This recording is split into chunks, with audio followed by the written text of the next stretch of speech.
Love to Watson to a one-score game. Hey, this is Ahman Green, the Green Bay Packers all-time leader in rushing. Bill, the Packer fan and Packer owner, Nick. They run a website for Packer news and updates, and I know Packer news hasn't been so great lately because we got some players that are not Packers anymore that you loved at one time, but you might hate a little bit right now. Two great running backs. We have a competent offensive line. He's saying that he felt in November and December that they didn't want him back. Get a little safety in that position. Either we go. There's no reason to believe we can't return, but. And they came out, there's a couple guys that came out and said that Rodgers is telling what solution of it, and don't let them go for anything under than one. And you know what, Packer fans? The Bears still suck. So go Pack Go, and good luck to Bill and Nick, their website and their Packer news. Talk to you later. It's a lot easier to come in and skip doing mop-up duty, but he threw the ball all. He kind of looked like Aaron Rodgers the way he was throwing the ball sidearm and just flicking the ribs, and the ball was just jumping out of his hand. Agreed. Hey everybody, this is Gerhard de Beer, former Green Bay Packer offensive lineman, and you're watching Frozen Tundra Network with Bill the Packer fan and Packer owner Nick. What's up, everybody? Welcome to the Frozen Tundra Network, where we do not give out our sources from quotes. What's up, everybody? How you doing? Let's talk some Packers football. All right. So, Bill, I'm going to send it over to you. You go ahead and push us into our first topic. I do just want to say, though, that we do have this great defensive coordinator who had an interview, and I love everything that he was saying. Sounded very aggressive on his interview. Sounded like he knew exactly what he wanted to do with his players, whereas, Barry just all the time, it was just kind of vague, and we didn't really know what was going on. This dude sounds like he knows exactly what he wants to do, especially with our DBs. I noticed that specifically. Yeah, I kind of hope that he steps up and does more than Joe Barry, like as far as giving us interviews and press and whatnot, because I like to hear what their thoughts are and what they're kind of planning, not telling us exactly what they have planned for the game, but kind of telling what they're looking forward to, coming up. But, we always got to start out, the show with, hey, John Dorn, you want to give us a shout out there, bud? How about them same old Lions? Well, we can't start a show out with getting that in, you know what I'm saying? But no, I actually have a lot of topics on hand that we could talk about our defensive coordinator for sure.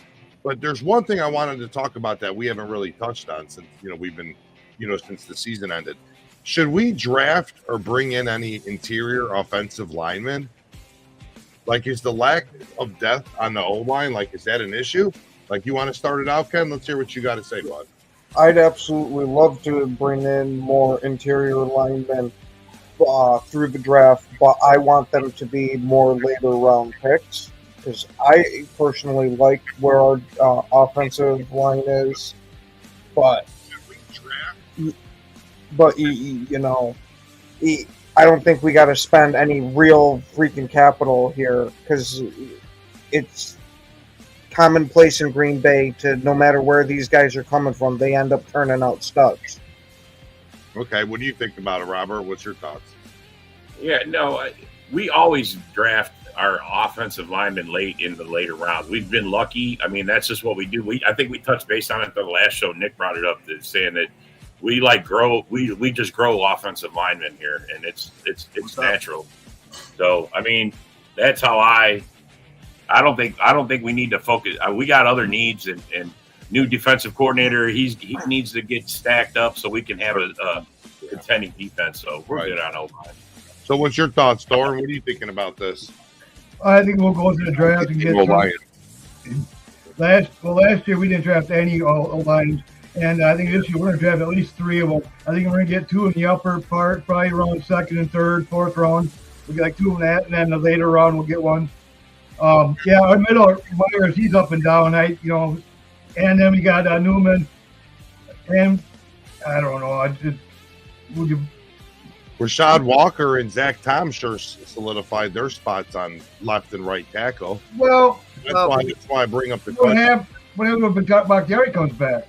Yeah, Rasheed Walker is not going to start at left tackle if Bakhtiari's back. I mean, if he's healthy and he's there, you have to play him, especially since you're paying him more than anybody on the roster. This guy has to play. And not only that, he's going to be our best option to protect Love. The problem is, like we were talking about on the last show, and a lot of other Packers fans started getting kind of like irritated about this question, but the shuffling that you're going to have to find with this offensive line, I'm not 100% sure I want that because I like Zach Tom on the right tackle. There's people that were like, yeah, but Zach Tom can play right guard. Yeah, I get that. But do you want him no, you want him at right tackle, man. And Rasheed Walker can play right tackle. Dude, Rasheed Walker can play anywhere. That's great, but he's obviously best at left tackle. So it's not so easy. Someone said, well, that's what offensive linemen are best at is shuffling around. I said, no, they're not. There's a million tackles out there that could never play center or guard, and there's a million centers and guards that could never play tackle. So I'm not a big fan of all the shuffling. I'm just not. So Nick, let me ask you this. Do you think David Bakhtiari is going to be on the roster next year? Because now you got to realize the reason why we haven't let him leave or let him walk is because what they call the injury grievance. It's in the players' union. And if we cut him when he's not healthy, that's going to be a big penalty on us, and that's going to be a lot of money we're going to have to pay. So they can't legitimately cut him until he's healthy and he's a full ready to go. Now, remember, it's going to be a $19 million cap hit on that, but we could shuffle it into 2 years or just shove it back to next year. But we're going to gain about $21 million on the cap. And if you've seen what our cap is at right now, we need every dollar we can utilize from any point of that roster, including letting Devondre Campbell walk. That's another 10 point something million dollars.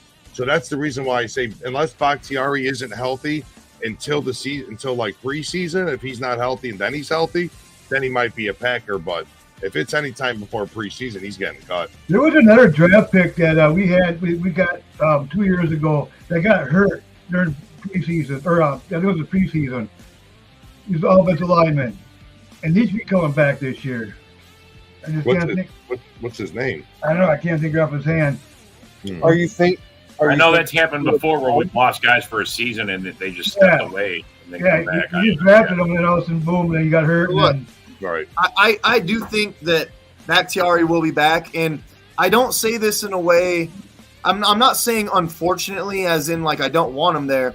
I just say that in a way that I feel like the great offensive line that we've seen solidified at the end of the year last year, I don't think we're going to see it again this year. That's just kind of how it goes for whatever reason, man. You find something that works, and then you change it the very next year. It just happens like that in the NFL, man. And I really do think that people are making a good point where Zach Tom could definitely play right guard. I think he might be. I think they might be planning to move Rasheed Walker over and then putting Zach Tom at right guard.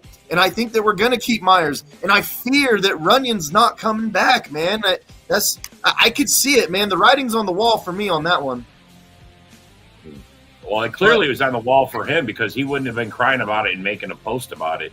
I mean, I never heard a player come out and start saying they want to play it for someone so bad unless they were told or had an inkling that they weren't coming back. The problem is our cap right now, it's just not sustainable to bring all these people back. That like you have to think about Nixon. I 100% think that Nixon they're going to bring back. I don't know how you could not bring him back, especially for special teams specifically. So that's one guy that we have to bring back. I think Runyon just gets kind of lost in the shuffle at this point. Like as much as I don't want to shuffle, I think he gets lost in that shuffle because you do have Sean Ryan on the offensive line. And Green Bay doesn't just have a good track record of drafting offensive linemen. Think about guys like Rick Wagner and Billy Turner. We grab guys that other teams don't want, and they play very well for us. So I don't think that we look at it as a problem. We just look at it as who are we bringing next. Right. Makes sense. I don't think O-line has ever been an issue for our team. If we've needed one, we've gone out and got them by either free agency, draft, whatever.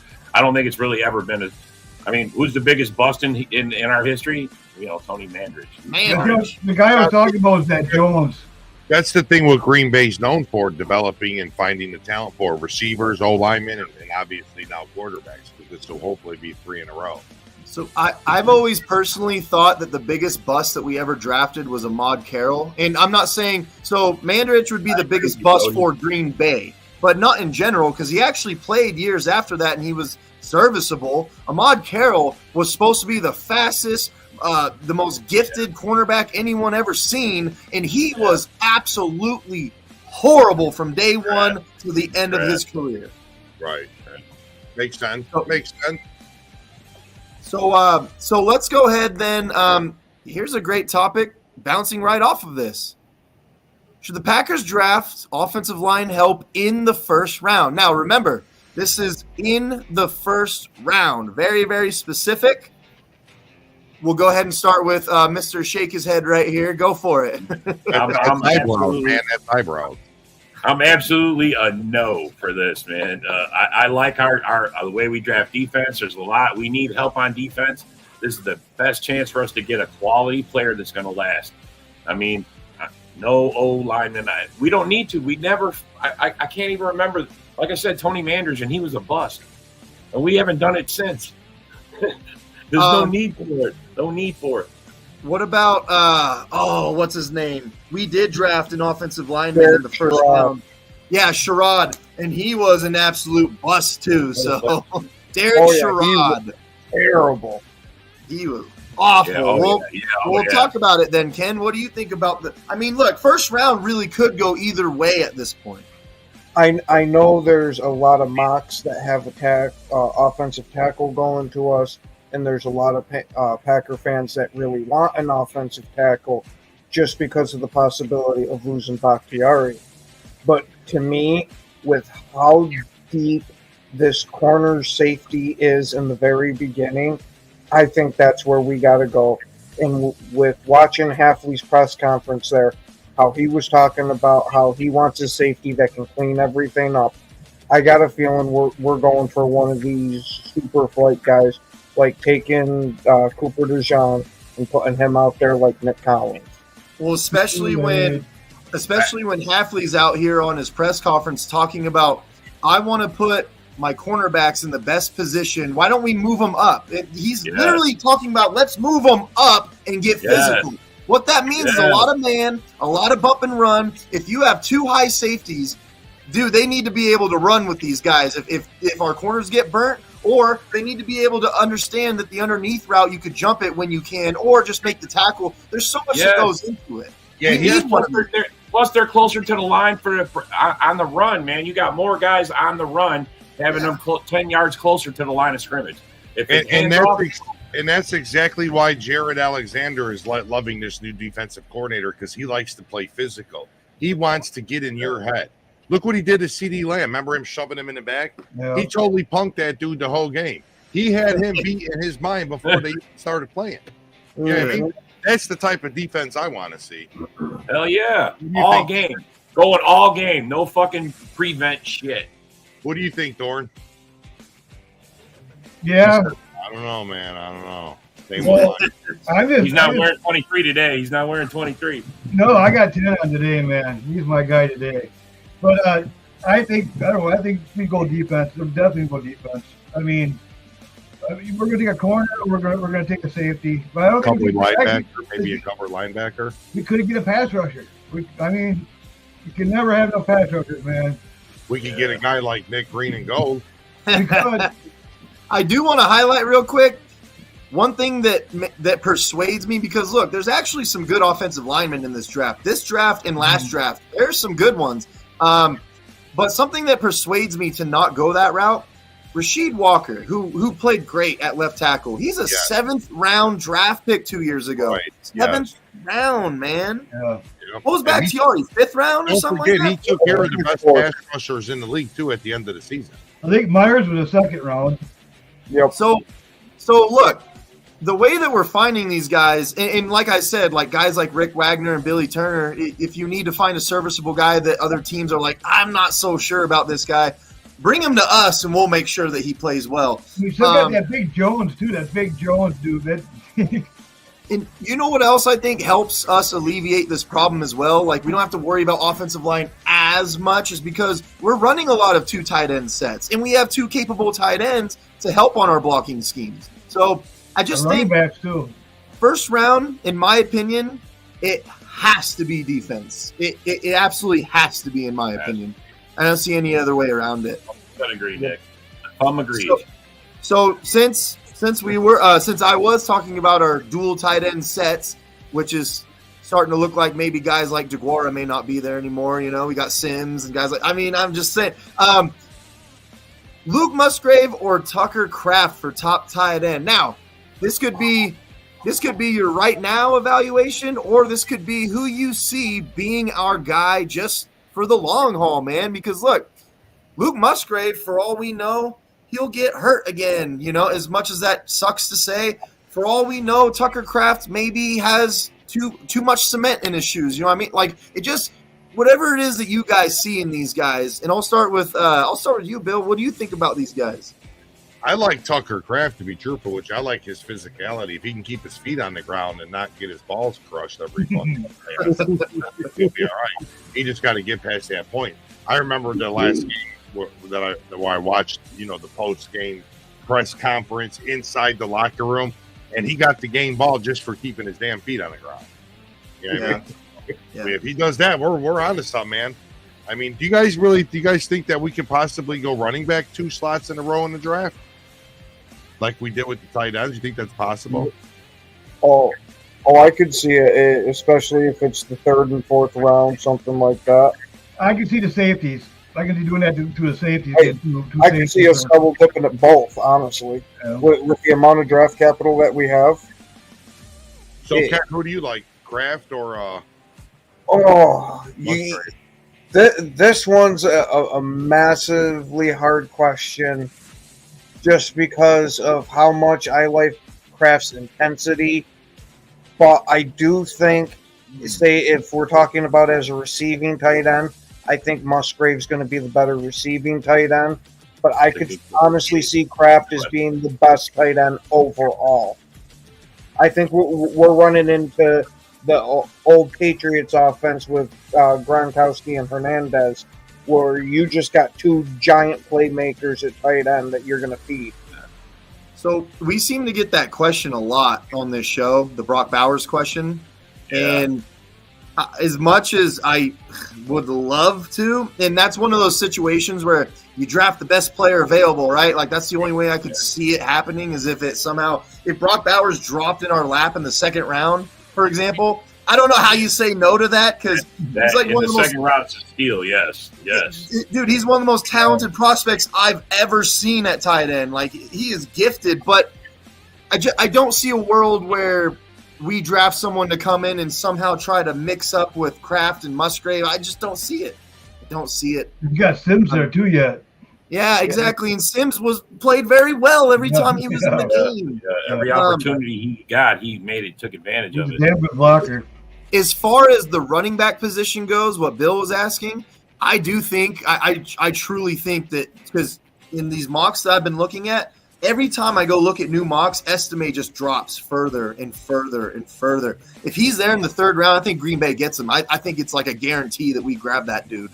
And if we do, that's our new A.J. Dillon right there, but hopefully a more improved A.J. Dillon. So 2 running backs, I could see us grabbing another one in the 7th round. One in the late 2nd, early 3rd, something like that. Who? Are you talking about Estime? Yeah, like maybe a late 2nd and early 3rd, or late, the 3rd I could and the see 4th. It. Yeah, I could definitely see it, and I could also see us getting a running back, a second running back in like the 6th or 7th, because these running backs are not always just running backs. He could be a punt returner, he could be a kick returner, he could be a great tackler for all we know. You know what I mean? Yeah, we were talking in the Packers chat, and Robert Bertana said it's not going to happen when we don't need no running backs. He said we don't need no running backs. No, we don't need no free agent running backs. So we just need to get us. We need to draft one. Like I like drafting you with our 2nd round pick, one of those 2 picks, getting a decent running back to replace. Because I mean, we learned something this last season, the value of the running back, and having Aaron Jones in there. When he was in there, things went. We were in control. When he wasn't, total chaos. And we didn't have anybody to pick up that slack, and getting a high running back, could do that. So, I mean, I'm all about getting but as far as the tight ends go, I don't want to change it up. I don't want Brock Bowers, unless, like Nick says, he falls in the 2nd round where we have no choice but to take the guy. But I like our tight ends, and they're a good group, and just getting started too. I mean, they mix right in good with our wide receivers. You don't know what's kind of. When we run our offense out, you have no clue where the ball is going. So you're going to cover everybody or you're going to cover nobody, and we're going to kick your ass. So Jason's talking about the running back from Wisconsin. Yeah, that's the guy I want. You know what I like about him? He runs through the guards and the tackles very well. He doesn't mind going inside. He's not really like a bounce out runner from what I've seen from him, anyways. But he's got some speed, man. Yeah, so dude, he could be a great pass catching back, to be honest. So I could see it. I mean, that's another good guy. So let's go with this one now. The 2023 rookie class. Oh, put it back up. Right, man. Impresses in a big way. Who's your favorite from this rookie class? Man, what a great question. I'll reserve mine. Greg. What's up, Greg? I'm going to let you guys answer that one first before I give mine.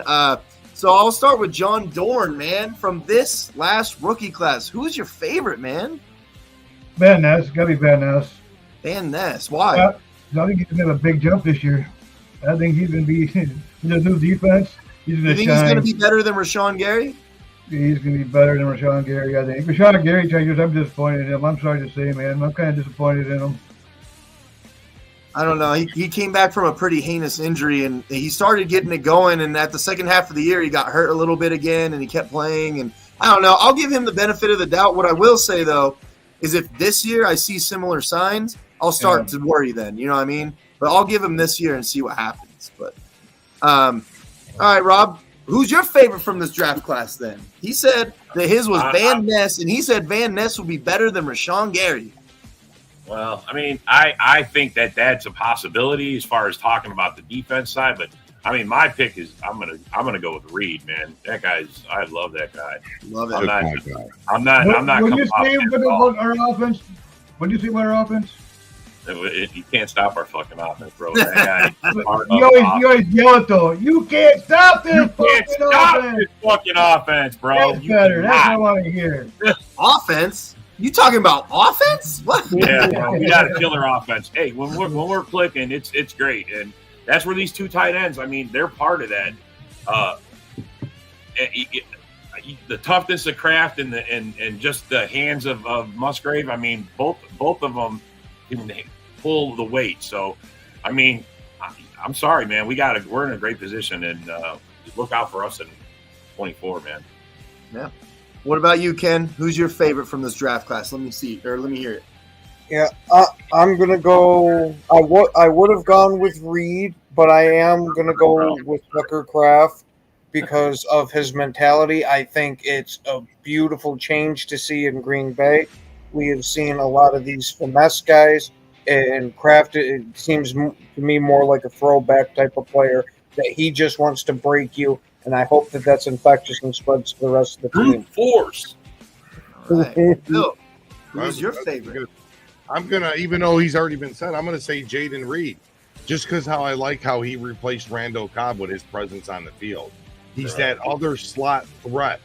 Like, he's almost unstoppable. And he's better. He's better than Cobb. I'm sorry, bro. He's a rejuvenated Cobb. That's what we'll call him. You know what I'm saying? And I think, at first I was wondering why we grabbed him and whatnot, because we have so many different rookie receivers and stuff.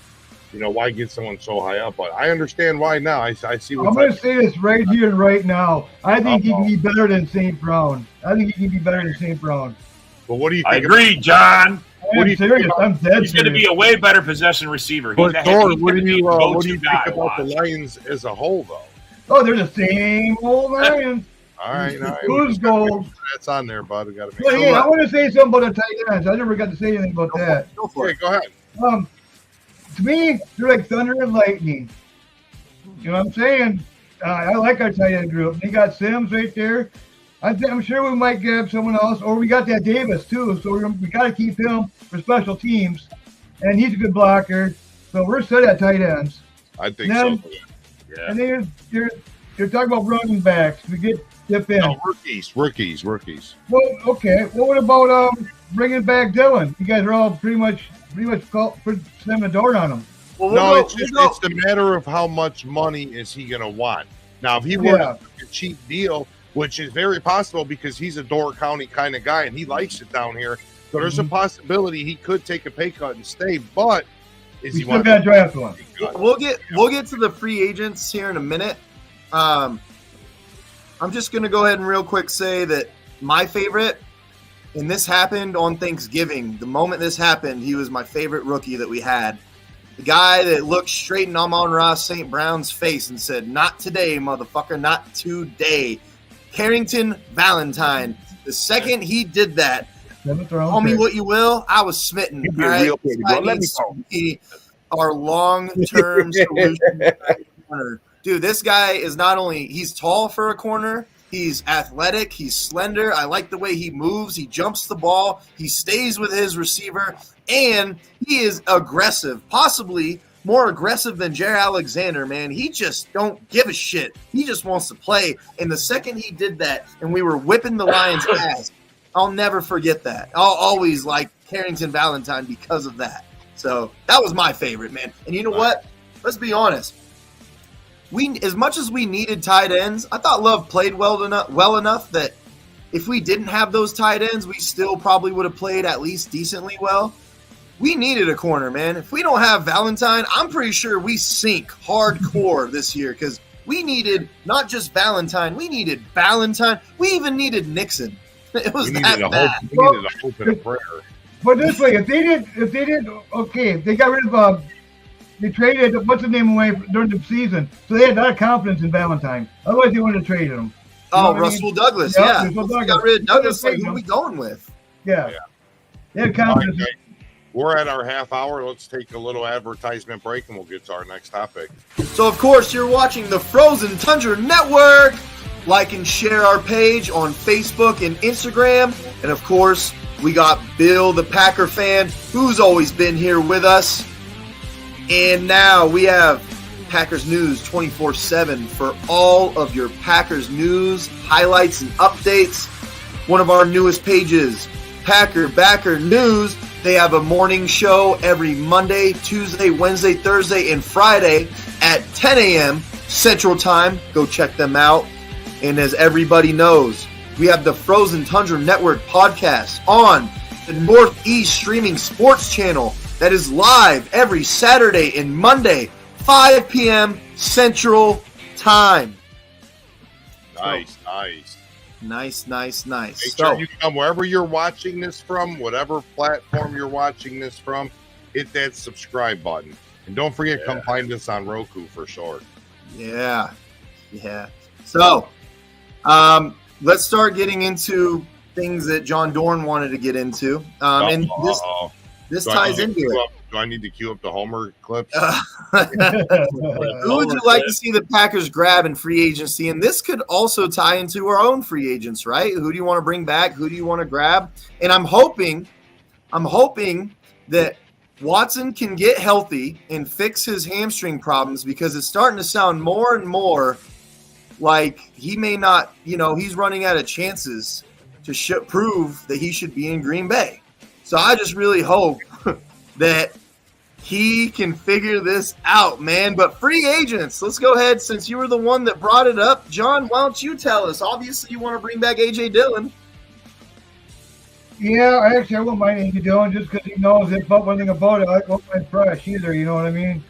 I see what he's done. I mean, he shows flashes, and that's it. He can't be consistent, And I'm to the point. I won't mind moving on, but I mean, if he's really cheap, I mean, you might have to, and then go draft a guy and learn from him for a year, and then that Dillon go next year. Okay. I don't know if you guys saw, but it was reported that Savage, they haven't even talked about a deal in any way. Like it's really sounding like Savage is just not going to come back. He's insulted. He's insulted by the offer, so now he's not even talking. Yeah. I mean, are you kidding me? Go find out how much you're worth, and then we'll talk. Then he was asked about it, and then he said, "We're not even talking about a contract right now." So, dude, this deep into it, you should have at least had some sort of communication. It's sounding like Savage will be on a different team, and I got to be honest. I know, whatever. I really feel like he's going to be on the Bears. Dude, they just lost Eddie Jackson. I could see them. Too. I really think the Bears will pick him up. I said this last show. This feels like Ha-Ha Clinton Dix all over again, man. Yeah. It really does. Yeah. I say la vie. One name that obviously we talk about every show, Buda Baker's brought up all the time in free agency. Obviously, T. Higgins was tagged, so that noise settled down. Mike Evans is still out there. I'm not sure how you guys feel about these wide receivers in free agency, but I don't really feel the need to get one. I don't see it. If we were, I would be interested in that Jawan Jennings from the 49ers. Like a number 3 receiver kind of guy. Yeah, he torched the shit out of us. And if we were looking for a little depth at a cheap price, that guy we could probably make him. And he seemed to have good hands, so he would fit right in with our crew. I think my biggest problem with that is I was really hoping that someone like Dontavian Wicks would be like the number 3 guy, like permanently, you know what I mean? Like solidified. Someone like Malik Heath, Bo Melton even. I'm hoping that one of those guys. I kind of don't even want to bring in any receivers. I don't want to mess that up, you know what I mean? Yeah. I mean, you're nodding your head yes. What do you think, Ken? We want Daniel Hunter. That's what you want. Yeah, I definitely don't want to bring in any other receivers. What I would like to see personally is us bring in Devin White and pair him with Quay. But I would be okay with Antonio Winfield Jr. coming over because Love and him have been spotted out together. So hopefully Love's chirping in his ear about, why don't you come over here? We're building something nice. Yeah. Well, what were you saying, John? What was I saying? I don't know. What the hell was I saying? I knew I was going to put him on the spot. What do you think, Bill? And to be honest, I think the only reason why we're even talking about this is because the wide receivers in free agency this year, there's a lot of good ones. Like, this is kind of rare to see that many good ones. I don't think we need another receiver, veteran or really in the draft, unless it's like real late in the draft and you're just taking a shot in the sky to waste the pick. Other than that, I think our wide receiver and our offense in general, other than our offensive line, could use a little depth, and I'm sure we need a running back to go behind Jones. So, well, but this way, I think we're solidified in the dark, boys. Put your glasses on because the future's bright. Well, put this way, who's the odd man out then? Who's out then? Toure for sure. Samari Toure is easily the odd man. And then who's Toure is going to be a Chicago Bear next year. We get rid of Bo Melton. Yeah. Samari, I think they're all going to go to the practice squad anyway. Whoever we don't. Just like Savage is HaHa Clinton Dix, Toure is just like St. Brown, man. It's like it's the same storyline over and over again with these guys. And look, Jordan Love is looking like fucking Aaron Rodgers, man. And it's like we're moving into another chapter, but I'm starting to see a lot of the same things. That's because success looks like something we know a little bit about, bro. That's why. We got no greedy receivers or tight ends. They're not greedy. No, not yet, Dor, not yet. It's kind of like when you write the manual on how to work a machine, you don't rewrite the manual all over again. You just write the same manual, right? So this is kind of what we're doing. We're doing the same machine, just different players. And boy, I really hope that what Rob always says, if Bo Melton turns into to Donald Driver, man, that would be the greatest storyline of them all. That would be watch, bro. It looks like it, bro. It looks like it. So since we're talking about eyebrows over here, let's go ahead with this one. Since we're talking about the draft today, should the Packers draft another kicker? This isn't pick up another kicker. This isn't like go talk to someone on a farm somewhere that's been kicking for, whatever. This is draft. Actually in the draft. Another kicker. What do you think, Rob? No. Look, man, you can't give any rookie just 1 year. You know what I'm saying, bro? He didn't do that bad. I mean, you could say that he didn't cost us any games until the very end when everybody blamed him for the last game, and it really wasn't his fault then even. I honestly, man, he's going to be all right, and you got to give him at least another year, 2 years maybe. But he's going to be fine. It's in his blood, his family's blood, It's going to be fine. We don't need to waste a pick on a kicker, all right? By the way, John Sullivan, this isn't an open mic. This is Packers show only, so sorry, we're not going to shoot a link to anybody. I don't know if you know, but he is a Viking/Packer fan. He has been on tape saying "Go Pack." He's probably got a stock certificate. You know, I've heard He that does, rumor. he's a part owner. He is. He goes to the Let's talk about this real quick. Man, we keep seeing this every show. I swear someone says this. And first of all, we don't have the money for this at all. Derrick Henry's not going to go somewhere to be the second string running back. He will not do that. Dude, look at the fuss he made in Tennessee, and he was already the starting running back. Pretty sure he's not going to take a back seat to anybody.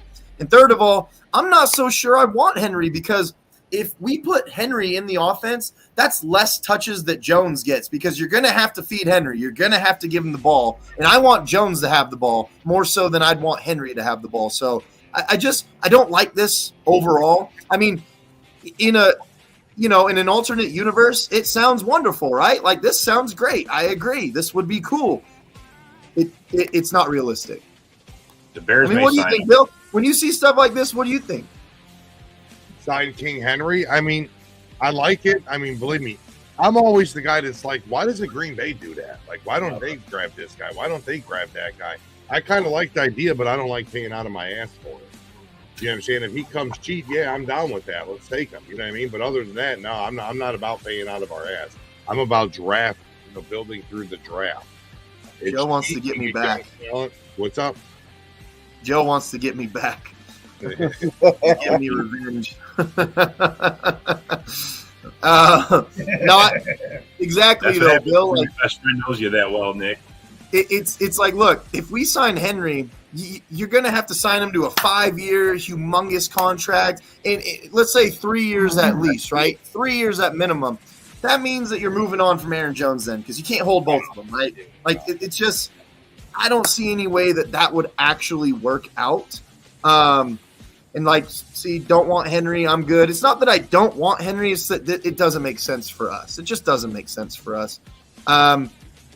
So look, with the kicker, he's only been on the team for 1 year. So if he has 2 years of all these missed extra points and field goals, then sure, I could see your guys' argument. Yeah, he had 1 year. I mean, right, Dorn? Yeah. Back me up right here. Maybe 1 year. Maybe he's talking about preseason, maybe, and then adding on to the regular season, and then he add on to the playoffs. I don't know. But he wasn't worse than Crosby's first year. He wasn't worse than Crosby's first year. No. Tell you the truth, I think it's a snapper. Tell you the truth, I think they're going to look for new snappers. I think that's the problem. And they did say that. They did say that the long snapper and the holder had problems the whole year. And look, I'm not someone that actually gives a lot of weight into that, but I do think that it means at least a little bit of something, right? And look, he wasn't as bad as his brother was his first year. He wasn't nearly as bad as his brother was. So his brother is the most accurate kicker in the NFL for the last 2 years in a row. So I got to see. He's got a leg, man. He's got a leg. He can hit those 60-yarders, no problem. Yeah, the one that he missed, what was it, 61 or 62? He missed it by like this much, man. It was dead on. That was a great kick. So I want to see what he gives us this next year. I mean, Isaac, this is the first time you've ever been on this show. So why don't you tell us? Do you think we should draft a kicker? Isaac? I thought that was John Sullivan. Hey, by the way, John Sullivan, I'm on the show.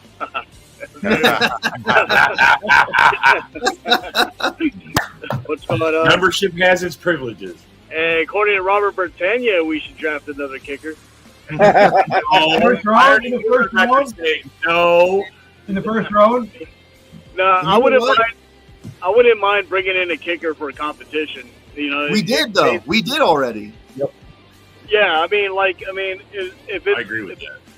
Yeah, just get a little competition. I mean, if we did, that's even more for Anders Carlson. You know what I mean? It gives him more incentive to be more accurate. I mean, he's been really good on deep kicks. It's just the kicks that are closer, like the 20, 30-yarders, is the ones he's struggling. Dude, he misses extra points. He missed 6.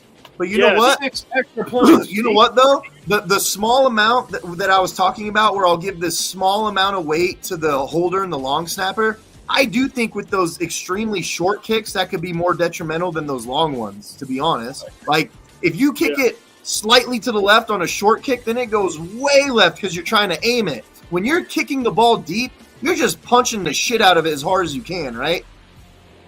Yeah, definitely. Like, those deep kicks is the ones that win you games. You know what I mean? So he's got that down. It's just these short kicks. You know, it's all about, be coaching and teaching. He'll learn how to make those short kicks. I think he'll be fine going forward. This rookie season, he was kind of thrown in the fire to make these deep kicks because, we didn't know what was going on with Mason. Whether we bringing him back or not. And we elected to not bring him back, and Anders Carlson was thrown in the fire to make it. I wore back to that guy. That was the right choice. Here's what we're going to do since everybody agrees that we don't want to draft a kicker. Rob wants to draft a kicker. We all agree on that. But for the record, he did say he wanted to draft another quarterback. I never said that. Oh, God. Come on, Rob. So, Clifford's not enough for you? You wanted him to start at the beginning of the year? He wants Clifford's backup, too. Isn't that McDowell? Like I want to shave my head again. No. I want to shave his head for another kicker. So let's do this. It's a shame, in my opinion, that Leroy Butler did not get in the Hall of Fame for it took forever for them to even think about it, man. How does that happen? Someone of the pedigree of Leroy Butler. But you guys think that Bakhtiari is a Hall of Famer? Do you think if he retires and he doesn't play again, he's done enough? And not just a Hall of Famer, do you think he would be a first ballot Hall of Famer if he is a Hall of Famer? This guy was the best tackle in the game for how many years in a row, man? I mean, he's been pretty damn good, but was it enough? And I'll start with Ken. Uh-oh. Yeah, I don't know about a first ballot Hall of Famer. I think if he doesn't play another snap, there is an argument to be made for him to make the Hall of Fame because of what you had stated there, of him being either the best tackle or bare minimum 2 or 3 in the league for how many freaking years. That we've seen some guys get in that are questionable, so I think Bakhtiari's got a leg in to slip in a couple of years past the first one. All right. Well, what do you think, Dorn? I think he's first round. Oh yeah. Once he comes back, first ballot? Oh yeah, he's gonna come back and he's gonna prove everybody why he's number one. He's gonna play really good for us next year. He's gonna play every single snap, and he's gonna be office for him. He's gonna play 2 more years actually, and then he's gonna retire. Okay. All right. Well, Rob, first ballot Hall of Fame or Hall of Fame in general? What do you think about Bakhtiari? Well, I think he makes the Hall of Fame. There's no question about that. You can't hold it down for like he has. I mean, I don't know anybody else that's been as dominant in his position as he has, as far as like keeping track of it. But I mean, I agree with John. If he can come back and play and prove, hold that spot down again 1 or 2 more years before he gets out of here, for sure he's going to be first ballot. You got to remember, he doesn't have a lot of wear and tear on his body right now. But not really, not lately, because he's only played like 9 games in the last like 3 seasons. I mean, he hasn't done anything because he's never gotten good enough. He's never gotten a chance to go full steam, I don't think. And this surgery does good. I mean, this surgery actually does good, and it heals up perfect. He can actually play on that leg. I agree. He's the best left tackle in the game. And exactly. So 2 years ago, he actually played 11 games. He started 11 games 2 years ago. Wow. Yeah, well, I think what hurts him is Trent Williams. You hear how the league regards him. I wish you didn't say that because that was going to be my take. Do I view him as someone like Trent Williams who has the longevity, who people even still today, when they talk about him, they say, I think he's a guaranteed Hall of Famer, but first ballot? See, that's the conversation that kind of rolls this whole thing. I'm not so sure.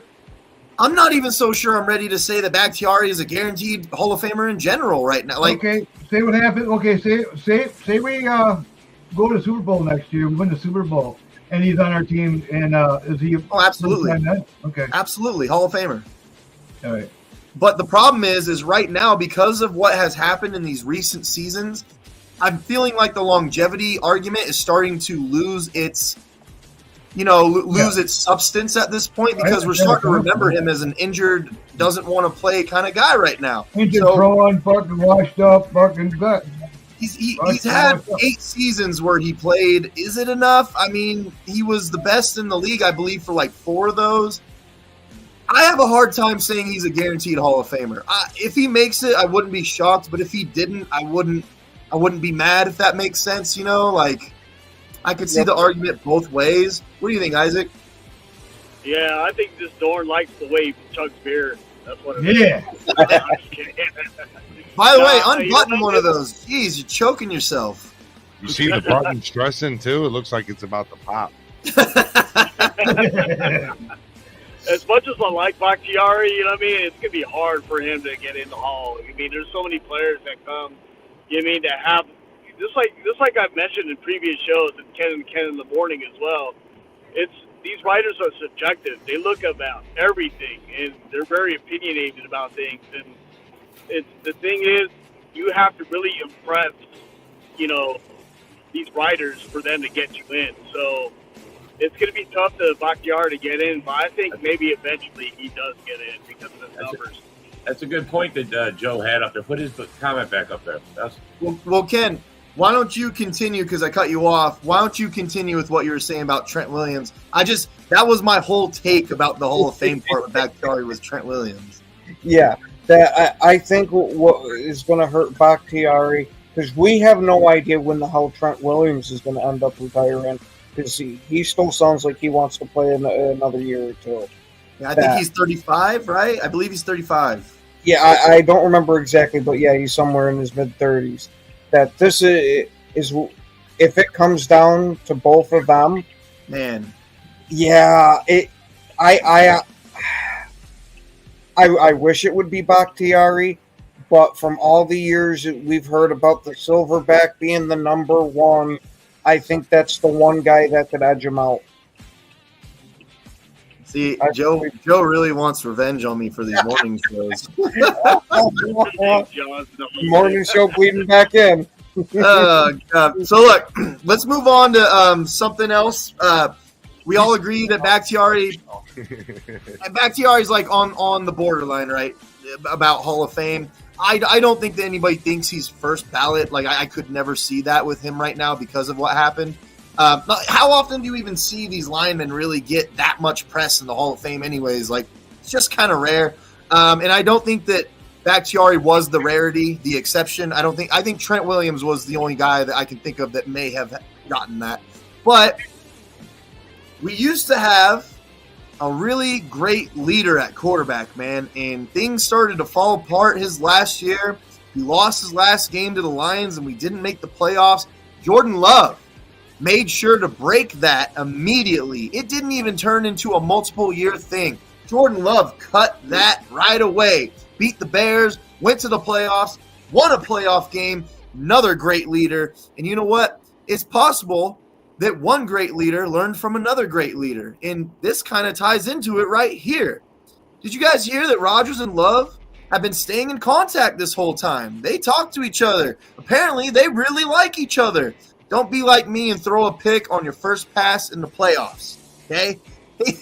I feel like that's some really good advice from someone who never throws picks to begin with. It doesn't shock me that they stay in touch. It doesn't shock me at all. And Rodgers never struck me as a guy that would be like Brett Favre and get mad at Love. I think he understands the business. He gets it. He got mad at the GM, not him. Yeah, it was all it had nothing to do with Love. And why don't you touch on that? Yeah, that's what I was going to say. The whole thing with Rodgers and Love is I think he didn't want to do Love like Favre did him. You know what I'm saying? He actually wanted to leave Green Bay, still light in Green Bay. Well, remember Brett Favre's first years, he wasn't light. He wasn't light at all, especially when he came back with the Vikings. Yeah, that wasn't too pretty, and that didn't go too well. You know what I mean? I heard they went on a Tinder date. Hey, it's possible, man. It's possible. You know what I think I think might have happened is, Brett Favre is clearly a very influential player, but he seems easily influenced at times as well. You know, he lets his emotions run his thought process at times, and he has this woman Kim behind him who I've always read that she was pretty vocal herself about everything in Green Bay. So maybe he's listening to the wife real quick about how he should be playing this all out in his head, whereas Jordan Love didn't have that just yet. You know what I mean? This is Jordan Love and just his own thoughts. Don't read too much into that, ladies. It's not that big of a deal. I'm just saying. My point was, I think Brett Favre had a lot more influence at the time than people like Aaron Rodgers and Jordan Love. Aaron Rodgers understood what was going on, man. Aaron Rodgers knows how this works. It's a business. And, I mean, go for it, Isaac. Like, are you shocked at all that they stay in touch? There's no way that's shocking. No, I'm not shocked at all. Actually, Aaron Rodgers, a lot of people gave him flack about teammate this, teammate that. He's actually well loved by teammates. They've even defended him when Jennings and that tight end that used to play for us. And yeah. What you call it? Yeah, came up with a slander. A slander article against Rodgers, and so many of his teammates came out and defended him. Jermichael Finley. He's one of the best teammates out there. Jermichael Finley. There we go. But yeah, so as you can see, even in plays, even in between plays, like Rodgers would go up to Love and give him tips and keep on talking to him and keep on motivating him. So they had kind of like that bond and that relationship. And then Favre, you can see a little bit with that. On some, even Rodgers would admit that, but it's not to the extent where Rodgers and Love had. Rodgers, continue to basically mentor because he knows that what he's producing on the field is basically part of Rodgers, right? Whatever he plays, whatever he does on the field is kind of emulating Rodgers. So Rodgers basically prepared him as best as possible, and you got to give kudos to that. By the way, congratulations to Jordan Love. He's about to have his baby. Yeah, I saw that. I saw that. What a great person to become a dad, man. I think he's going to be a really good dad. He seems like a humble guy. And do you think that this has something to do with it as well? Maybe Favre just was really feeling the threat on his legacy, whereas Rodgers just felt no threat on his legacy. And that is exactly it right there. I think, Favre was a good old boy, more, I'm not going to say it, but it is down, but he's more simple than Rodgers. He was more lighthearted. He was all about jokes and all that, so, I think Rodgers sees that no matter what happens, Rodgers' legacy is cemented, no matter what Jordan Love does, so why not give the guy a hand? Why not leave the place better than you came when you got there? I mean, Brett Favre was on record saying it's not my job to teach him anything. But it is, man. It is. You pass it on and keep it going. I mean, he can't take away what you did. He can't. There's nothing Rodgers could do that's going to – I mean, I like Favre over Rodgers. I mean, it's just because I've seen them both. That's just my preference. So, I think a lot of it was ego with Favre. Well, on no planet will Brett Favre ever be better than Aaron Rodgers, and we shouldn't draft a kicker either. So I'm just going to go ahead and let you die on that hill. My personal choice. I love Favre over Rodgers. No, I get that. People like Favre over Rodgers all the time, but I think if people are being like unbiased in their like for Favre, could admit that Rodgers was clearly a better quarterback. Yes. The only thing I can argue is that Favre took him to 2 Super Bowls where Rodgers only won. But clear as day, Rodgers is a better quarterback. Night and day, man. Technically sound-wise, yes, but Favre's got more balls, and Favre's not a pussy. You know what I'm saying? Favre gets up in your face. That was the difference. Favre, just sheer will, would will the game. He wouldn't give up. He wouldn't quit. And Rodgers, he had a quit button. He had I'm a hurt button. My vagina got hurt button. And just give me my blanketing. Throw me back in the game. I was going to say, you can't say that about Rodgers. How many times have we seen Rodgers play injured, and the times that he was out, it was because he had something broken? Did you see some of the hits that Brett Favre took, bro? And how he got absolutely. I mean, Reggie White. One of the reasons Reggie White came here, he fucking sacked Favre and separated his shoulder, bro. And Favre came back out the next. He left. They popped it back in, and he came back out and played. Reggie wanted to play for someone like that. Game Rodgers also actually came back at halftime. Rogers also I had remember that, bro. I'm not saying no. Rogers had a broken collarbone that wasn't healed yet, and he decided to come back weeks early and play with it. So I mean, don't forget about really going to compare these injuries to each other? Like, dude, and let's put this out there real quick. Aaron Rodgers didn't take 50 pills a day either to help his shit. So I'm just saying, I feel like this all look. Either way, they were both tough quarterbacks. They were both lovable, wonderful, awesome, generational talents. And I'm glad that they both played for Green Bay. The way that they both exited, though, even though Rodgers wasn't the dick that Favre was still unfavorable. It was still unfavorable. Still destroyed the Bears. Both of them did. Oh, yeah. And then now we have a new guy destroying the Bears who's undefeated against them. Bears still suck. So here's what we're going to do. We're going to run this advertisement real quick. We're going to give our last sentiments, and then we're going to get out of here, all right? So, of course, you're watching the Frozen Tundra Network. Like and share our page on Facebook and Instagram. And, of course, we got Bill, the Packer fan, who's always been here with us. And now we have Packers News 24/7 for all of your Packers news, highlights, and updates. One of our newest pages, PackerBacker News. They have a morning show every Monday, Tuesday, Wednesday, Thursday, and Friday at 10 a.m. Central Time. Go check them out. And as everybody knows, we have the Frozen Tundra Network podcast on the Northeast Streaming Sports Channel that is live every Saturday and Monday, 5 p.m. Central Time. Right on. So I'll give everybody their last moment. I do want to say that I actually really agree with a lot of what Rob said. Favre, when I watched him, makes me feel like a kid again. Rodgers makes me feel like a man, if that makes sense, watching the Packers. So I do get it, Rob. I totally do get it. So let's go ahead and start off with you. Your last sentiments of the show.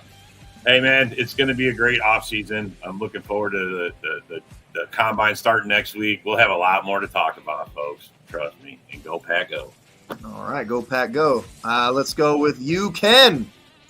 I'm going to put it on the record now that this season is going to be the coming out party for Quay Walker for being one of the best middle linebackers in the league. With Halfley building this whole defense around him, he is going to be an absolute stud. And every team, especially ones in the North, are going to have to start keying in on him first and foremost. Love it. What about you, Bill? My final thought is go Pack Go, and the future's bright. Yeah, put on your glasses. Yep, get the glasses. Always got John Dorn left because I'm pretty sure Isaac's not here anymore, so go for it, John. All I can say, the Fool's Gold Lions, they're the same old Lions, ain't winning the division next year because the Packers are. All right. And I'll go ahead and say thank you, everybody that watched the Frozen Tundra Network. Thank you for everybody that was on it. Go check out the morning show with Ken and Ken. You'll also have people like Rob. You'll have John Dorn. You'll have Bill. Maybe I'll slide in every once in a while. Isaac jumps on. Ken and Ken in the morning. Go check it out. And let's go ahead.